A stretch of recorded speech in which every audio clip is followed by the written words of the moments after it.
Well, one mother from Wheaton, Minnesota has an interesting story to share after she gave birth to her daughter yesterday morning on the side of I-29. We spoke to the mother and the father about the experience, and we checked in on how they're doing today. What are the chances, I would go into actual labor the day or the night before I'm supposed to have my induction?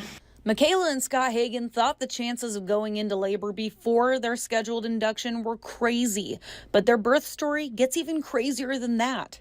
We're driving and I kept feeling like I was going to have to push soon, and finally I just told them, I said, she's coming. The pair then got out of the truck on I-29 about 30 minutes outside of Fargo. Michaela pushed and Scott caught the baby. And that's the story of how their little girl, Elora Donna, came into the world. Then they had to wait for EMS to arrive. They showed up about a half hour later, and then we were there for probably another half hour, and then finally we came to Fargo. The baby was born with a slight case of hypothermia due to the weather conditions, but mom and dad say she's been doing fine since arriving to the hospital.